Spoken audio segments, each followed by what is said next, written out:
ఈ రోజైతే కన్యక movie review చెప్పబోతున్నాం. కన్యక movie open చేయగానే బంగారం కోసం అయితే కొందరు గుడిలో తవ్వుతారు. అక్కడ గజ్జల సౌండ్ వస్తుంది. వచ్చిన తర్వాత అమ్మవారి రూపాన అందరినీ చంపుతుంది. స్టోరీ ఓపెన్ చేయగానే ఒక అమ్మాయి ఉంటుంది. ఆ అమ్మాయి మొత్తం హీరోయిన్ మొత్తం రోల్ గా నటిస్తుంది. అయితే ఒక ఊరికి వస్తుంది. శాస్త్రి గారి ఇంటికి వస్తుంది. పురావ శాఖ నుంచి వచ్చిందని చెబుతుంది. ఆ హీరోయిన్ కన్యక అనే అమ్మాయి మీద రీసెర్చ్ చేస్తుంది. శాస్త్రి గారి అయితే అమ్మలా సేవలు చేస్తుంది. శాస్త్రి వాళ్ళ కొడుకులను అల్లులను ఊరికి పిలిపిస్తుంది. కన్యక ఎటుపోయింది తెలియదు. హీరోయిన్ పోలీస్ ఇన్వెస్టిగేషన్ అయితే చేస్తుంది. హీరోయిన్ గురించి అయితే శాస్త్రికి తెలుస్తుంది.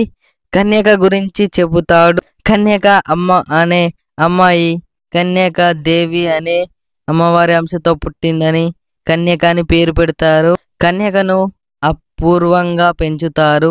శాస్త్రి వాళ్ళ కొడుకు బావ హీరోయిన్ కోసం అయితే వస్తారు. హీరోయిన్ బలవంతం చేద్దామని అనుకుంటాడు. అప్పుడైతే కన్యక అమ్మవారు అయితే వస్తుంది. దేవతనో దయ్యమో తెలియదు. కన్యకను లవ్ స్టోరీ అయితే ఉంటుంది.